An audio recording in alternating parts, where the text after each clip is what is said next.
Graça e paz, quero cumprimentar todos com a graça e com a paz do nosso Senhor Jesus.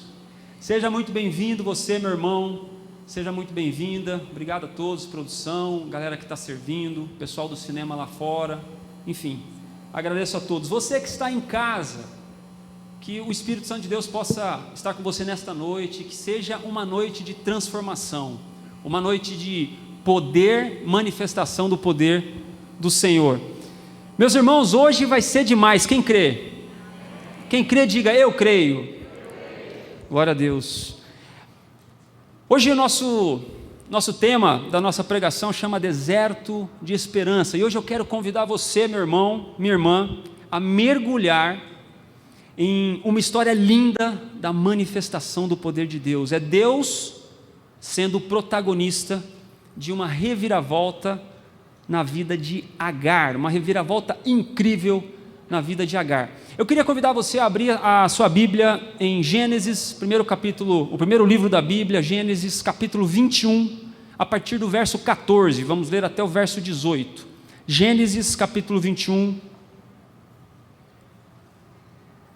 versículo 14. Eu vou ler na NVI, Nova Versão Internacional. Pode ser que a sua versão esteja um pouquinho diferente, mas como eu sempre digo, a essência é a mesma. Quem achou, diga amém. Que bom. Bom, vamos lá. Gênesis 21, a partir do verso 14. Na manhã seguinte, Abraão pegou alguns pães e uma vasilha de couro cheia de água, entregou-os a Agar e, tendo-os colocado nos ombros dela, despediu-a com o menino. Ela se pôs a caminho e ficou vagando pelo deserto de Berseba. Quando acabou a água da vasilha, ela deixou o menino debaixo de um arbusto e foi sentar-se ali perto dali, à distância de um tiro de flecha, porque pensou: não posso ver o menino morrer.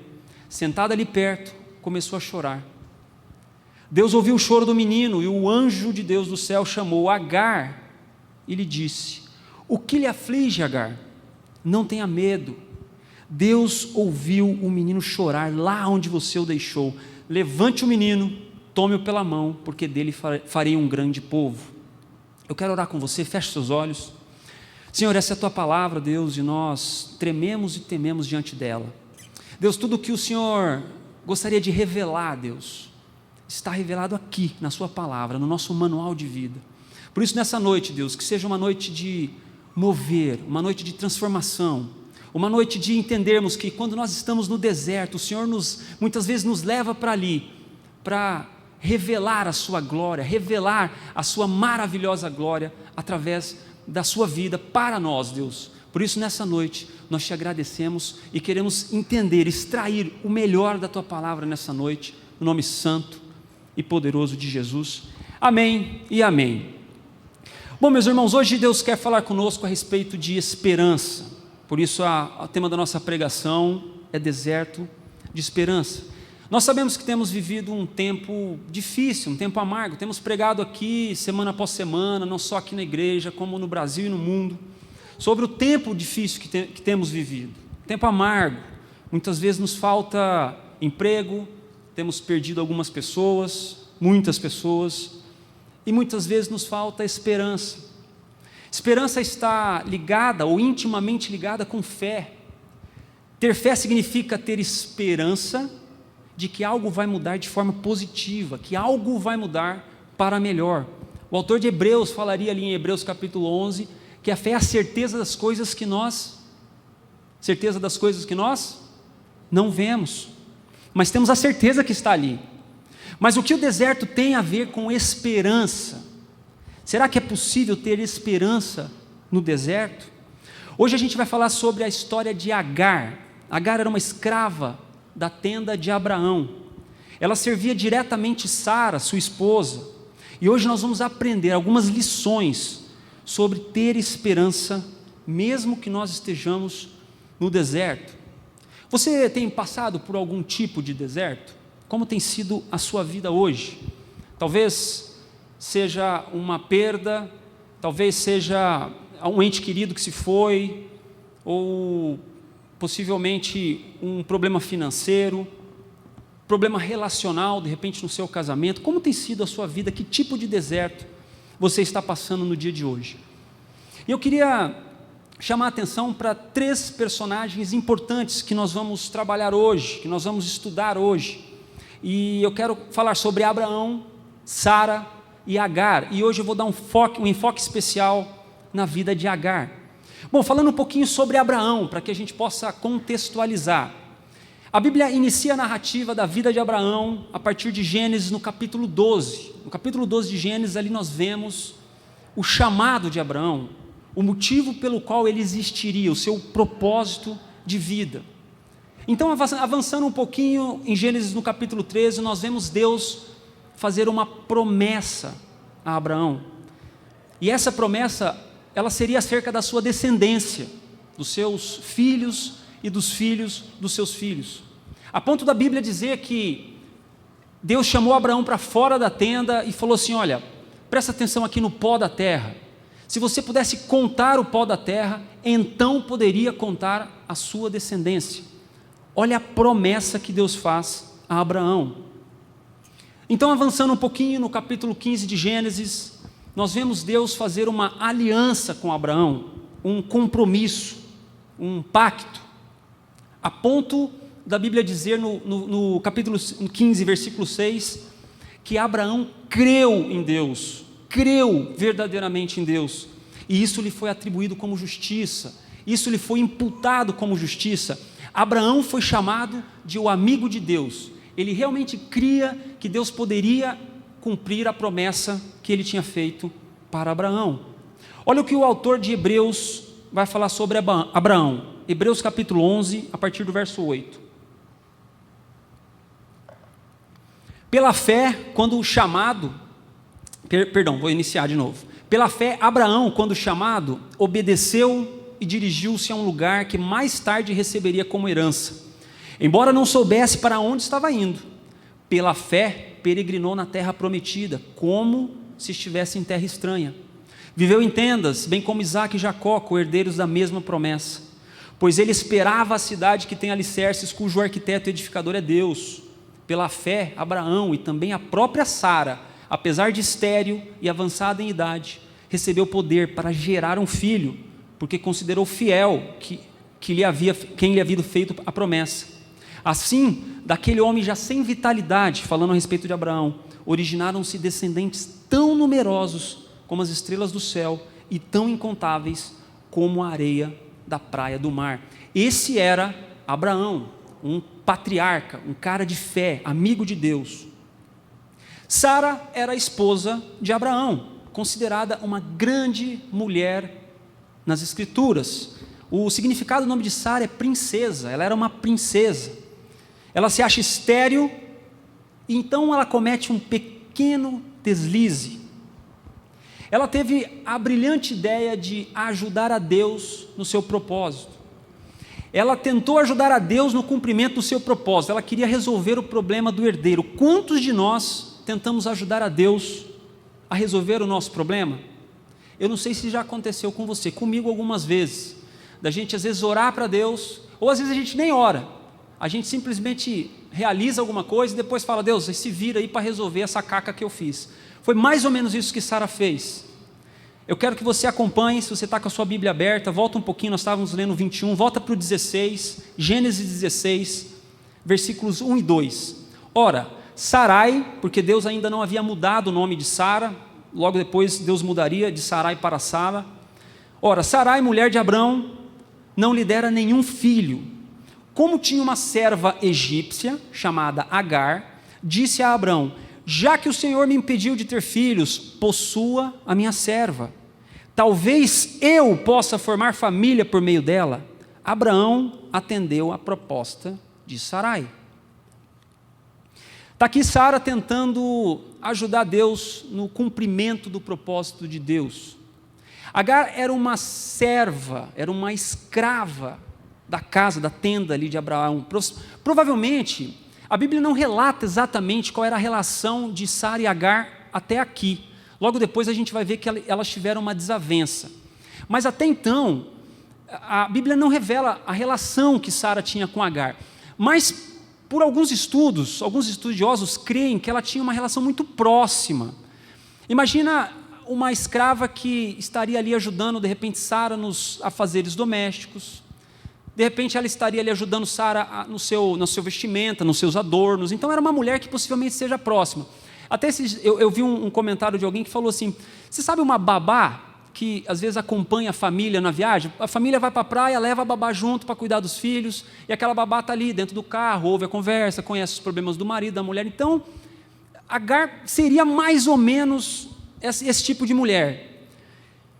É importante ressaltar que Agar era uma escrava, ela era uma serva de Agar. E uma escrava, em contexto nenhum, tem poder sobre nada do que é seu. Ela não tem pertences, porque tudo que um escravo pertence, tudo que é dele, é do seu senhor. Os seus filhos não era dele, era do seu senhor, tudo era deles. Uma escrava não tinha poder sobre a própria vida. Então perceba que nesse texto, quando Sara dá a ideia para Abraão de entregar a sua serva, Agar não tinha escolha. Era diferente do manda quem pode, obedece quem tem juízo. Aqui não era uma relação de patrão e empregado, porque até nessa relação de manda quem pode, obedece quem tem juízo, o empregado pode dizer, não, eu não vou executar essa ordem aí. O máximo que vai acontecer é o quê? Uma advertência, na pior das hipóteses, uma demissão, mas a vida segue. Uma escrava não tinha essa escolha, ela tinha que obedecer à sua senhora. Pois bem, Abraão então possui Agar e eles têm um filho, e o filho chama Ismael. Abraão tinha 84 anos quando isso aconteceu. Passado 14 anos, ou melhor, tinha 86 anos. Passados 14 anos do nascimento de Ismael, filho de Abraão com a egípcia Agar, a escrava, nasce então Isaac, e a Bíblia vai chamar Isaac de o filho da promessa. Por causa de uma desavença de crianças, Sara então manda Abraão expulsar Agar, e Abraão, na sua covardia, consome o ato. Vamos ler Gênesis 21, você estava no 16, volta lá para o 21, capítulo 21, versículo 8. O menino cresceu, falando a respeito de Isaac, e foi desmamado. No dia em que Isaac foi desmamado, Abraão deu uma grande festa. Sara, porém, viu que o filho de Agar, a egípcia, dera a Abraão, estava rindo de Isaac. E disse a Abraão, livre-se daquela escrava e do seu filho, porque ele jamais será herdeiro com o meu filho Isaac. Bom, essa noite nós vamos aprender como ter a esperança no deserto, através da vida de Agar. Eu quero mostrar para vocês 4 lições importantes que a gente vai extrair da vida de Agar, do nosso texto base.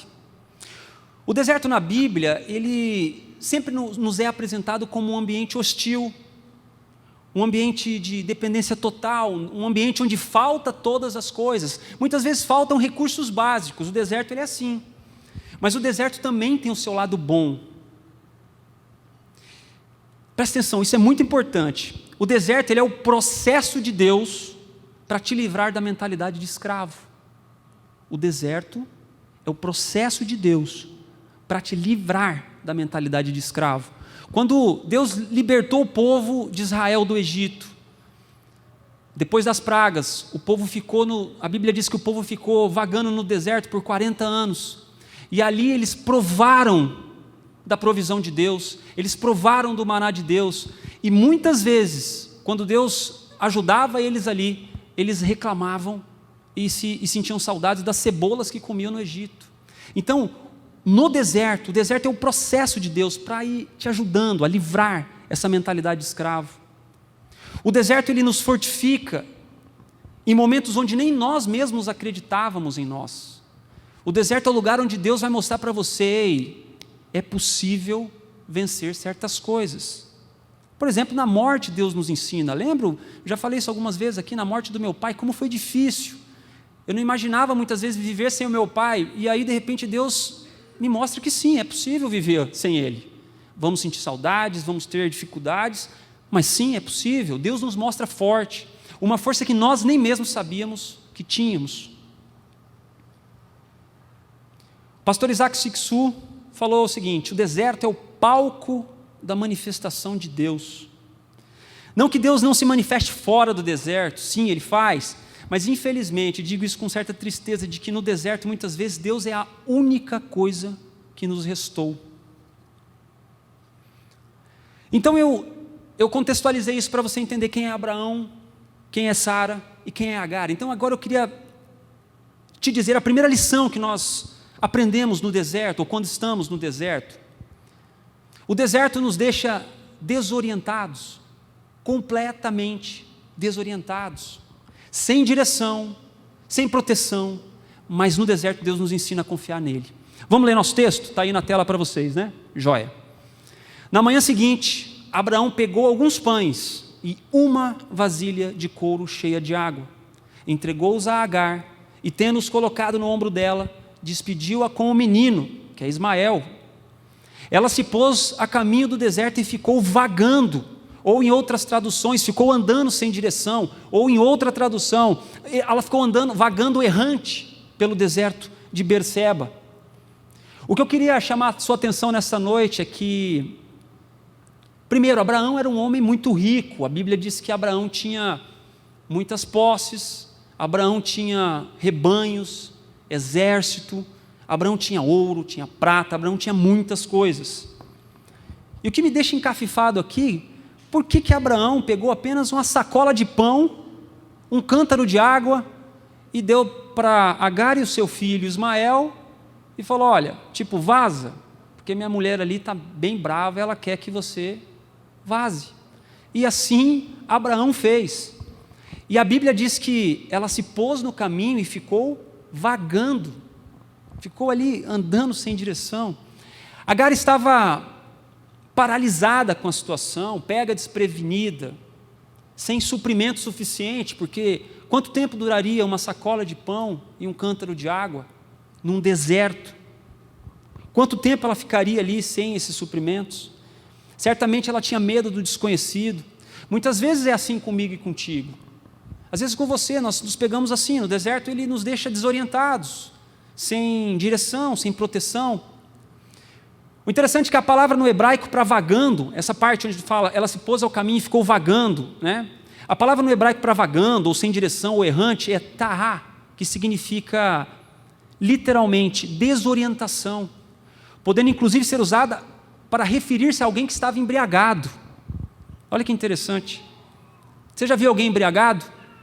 Já presenciou? Hoje de manhã nós fomos almoçar, eu, a Gi e as crianças. Eram 11 horas da manhã. E tinha um cara lá assim, ó. O cara estava, eu falei, meu Deus do céu, eram 11 horas da manhã, o cara já estava desorientado. Eu lembrei dessa passagem na hora, eu falei, cara, que incrível. Agar estava assim, não que ela estava embriagada, mas ela estava completamente perdida. Quantos de nós nos encontramos no deserto nesse momento, estamos completamente perdidos, não sabendo onde vamos, o que vamos fazer, para onde iremos, vagando no deserto. Quando estamos no deserto, meu irmão, Deus se torna muitas vezes a nossa última esperança, enquanto Ele deveria ser a única, a primeira.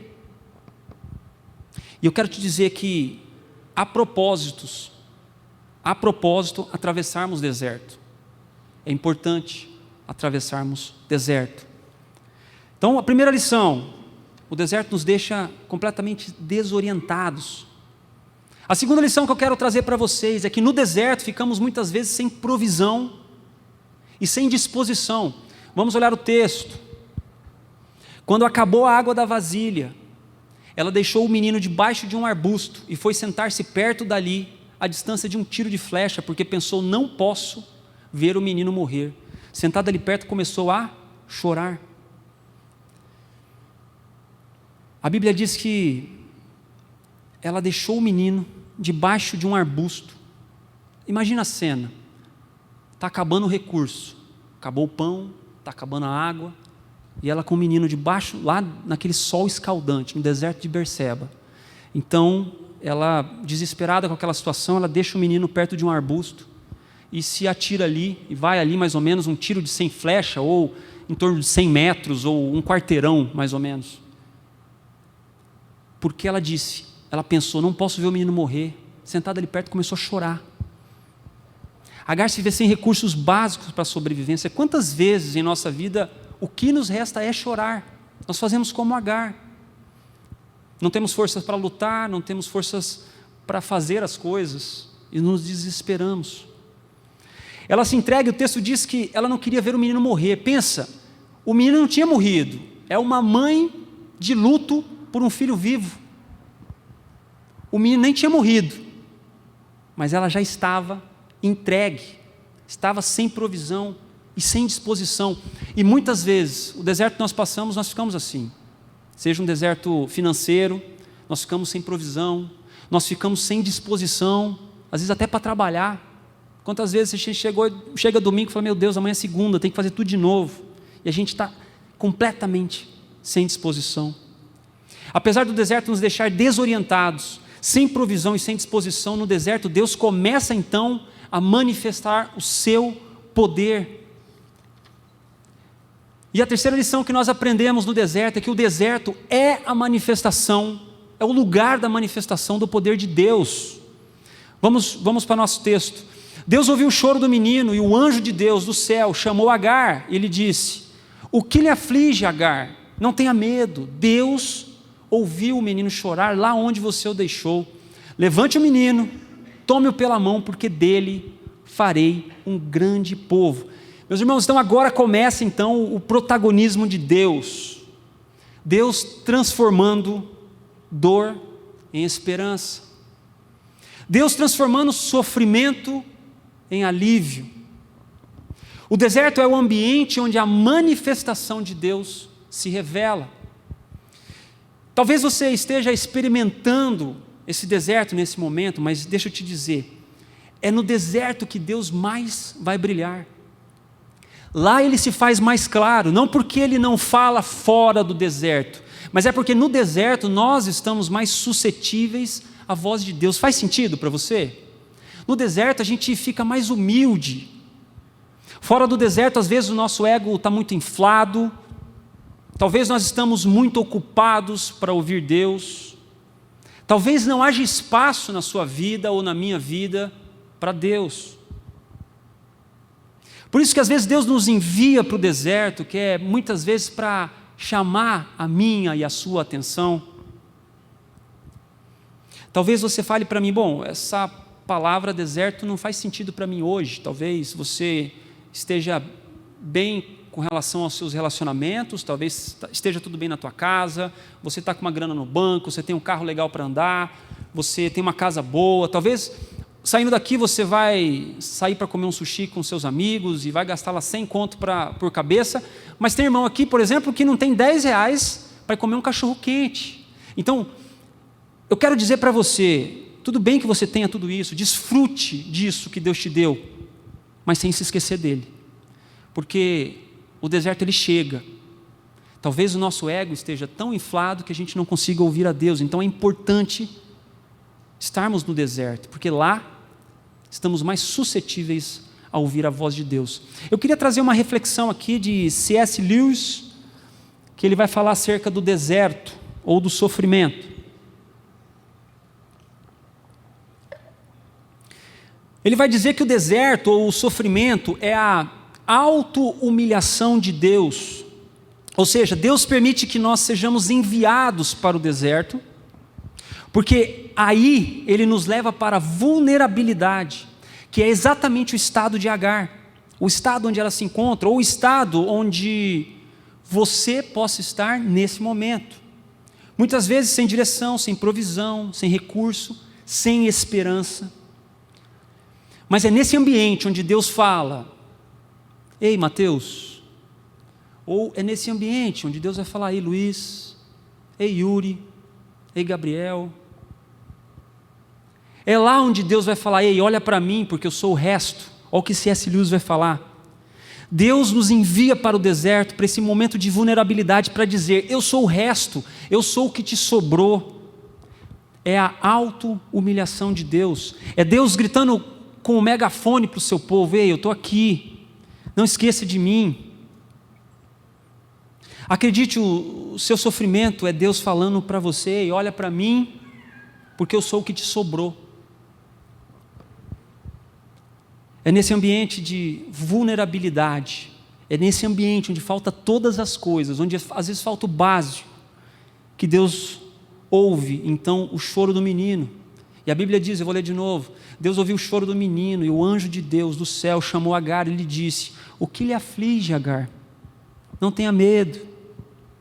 Deus ouviu o menino chorar lá onde você o deixou. Levante o menino, pegue-o pela mão, tome-o pela mão, porque dele farei um grande povo.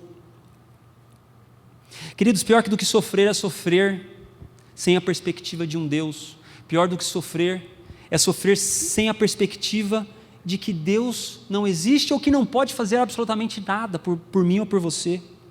Só para constar, essa vez de Agar aqui, já é a segunda vez dela no deserto. Agar já tinha tido uma desavença com Sara, ela já tinha fugido para o deserto, e Deus já tinha pego ela lá no deserto. Então essa já era a segunda experiência que Agar teria com Deus no deserto. Na outra experiência, Deus mandava a Agar voltar para a tenda de Abraão e se submeter à sua senhora Sara. Então aqui ela está no deserto de novo, desorientada, sem suprimentos, sem proteção, mas novamente experimentando a manifestação do poder de Deus. E a quarta lição que nós tiramos dessa passagem, é que no deserto, nós podemos ter esperança.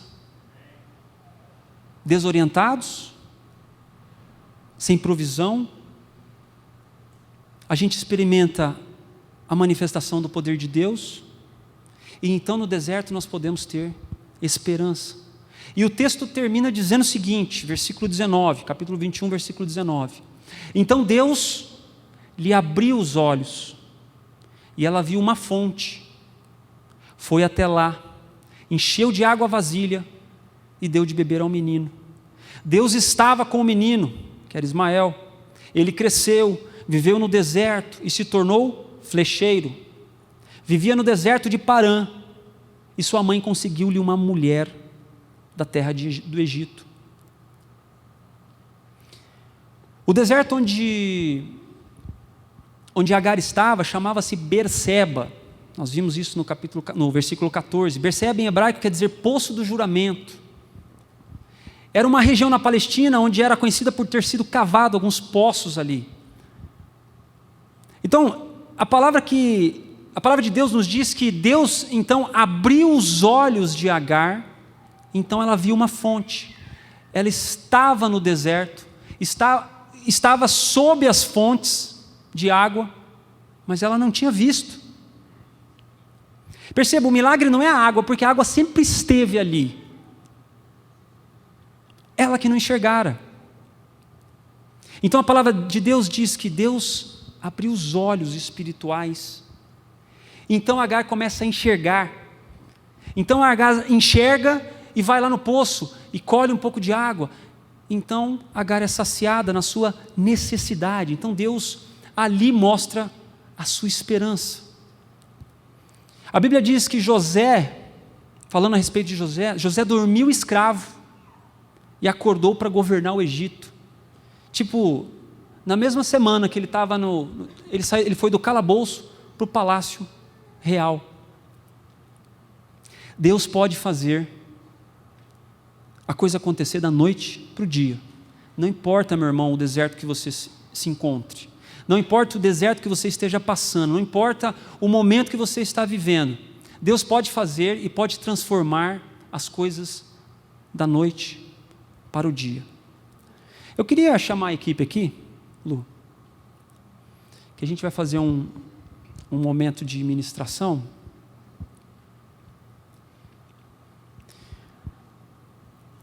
Meu irmão, não tem como falar de esperança sem deixar de falar de Jesus Cristo.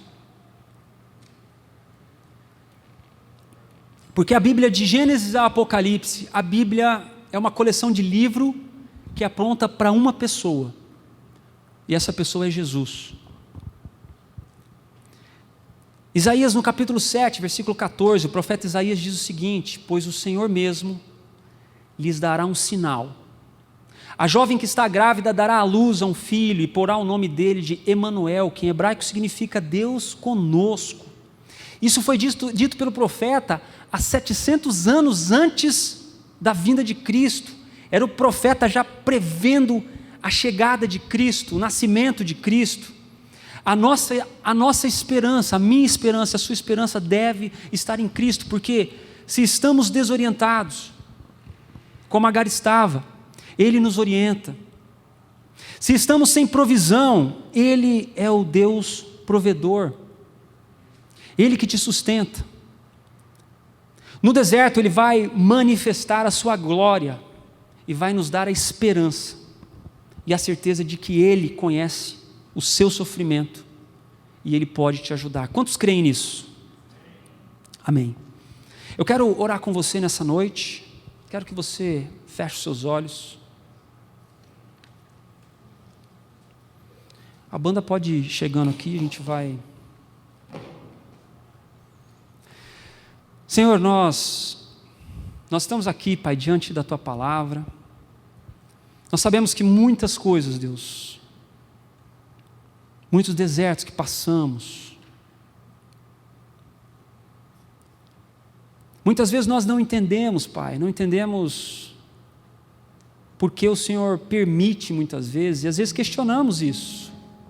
Questionamos por que o Senhor está permitindo esse sofrimento, por que o Senhor está permitindo que eu passe por isso, por que o Senhor permitiu que o meu pai se foi, minha mãe se foi, o meu irmão, a minha tia, um avô.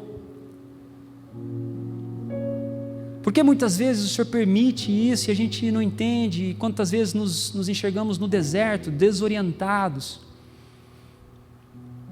sem provisão, muitas vezes sem recurso, não tem o que se fazer, Deus.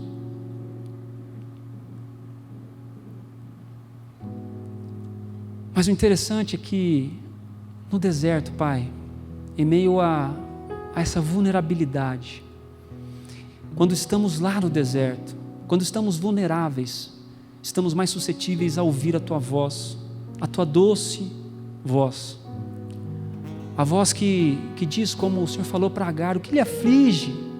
E é Deus falando com você nessa noite, meu irmão, o que te aflige? Por que você chora? Eu ouvi o seu choro, eu ouvi você clamando, eu ouvi você dizendo que não está aguentando mais, que não está suportando, que não está conseguindo, que não tem mais forças. Eu ouvi o seu choro. E a palavra de Deus nessa noite é: eu estou aqui. Você não está sozinho no deserto. A minha graça te basta, meu poder se aperfeiçoa, o seu poder se aperfeiçoa na minha fraqueza, Deus. Senhor, nós te entregamos, Pai, nesse momento, colocamos nosso coração diante de Ti, certos de que o Teu Espírito Santo está fazendo a obra, Pai, está fazendo a obra no coração dos meus irmãos, de quem nos assiste pela internet, Deus, de quem está conosco nesta noite, em nome de Jesus, em nome de Jesus. Eu queria te fazer um convite nessa noite. Se você entende essa palavra e você que está em casa também, de repente está assistindo essa palavra e entende que Cristo morreu por você, que Cristo te trouxe essa esperança e que em meio do deserto, nós muitas vezes sofrendo, nós entendemos que Cristo é o nosso Salvador, é o nosso Senhor e Salvador. Existe alguém aqui que deseja entregar a sua vida a Cristo? Existe alguém nesta noite que deseja entregar a sua vida a Cristo? Que em meio a esse deserto possa dizer: Senhor, eis-me aqui, eu estou aqui, eu quero te servir, eu quero estar contigo. Existe alguém aqui? Você que está em casa, que de repente deseja fazer essa oração, eu quero orar com você mais uma vez. Faça essa oração comigo, meu irmão. Faça essa oração de entrega, a entrega mais importante, a oração mais importante que você fará na sua vida. Senhor Jesus, eu entendo o meu pecado, eu sei que muitas vezes eu tenho cometido erros, mas Pai, nesta noite, eu quero abrir o meu coração para o Senhor. Eu me encontro desorientado, não sei o que fazer, Deus. Talvez você esteja aí tentando se matar, ou já tentou algumas vezes tirar sua vida. Ei, existe vida para você. Por isso, Deus, nessa noite, ore comigo, meu irmão. Eu abro meu coração para que o Senhor Jesus venha fazer morada em mim. Eu entrego a minha vida a Cristo nessa noite e peço para que o Senhor Jesus seja o Senhor e Salvador da minha vida, em nome de Jesus, amém e amém. Se você fez essa oração pela primeira vez, aí no chat mesmo tem um QR Code. Eu quero que você clique aí, aponte a sua câmera, alguém vai entrar em contato, ou mande uma mensagem para a gente quer entrar em contato com você, te incluir num PGM, num ninho de amor, num lugar onde você vai ser amado, ser acolhido e entender e estudar mais um pouco dessa verdade que é o Cristo. Amém?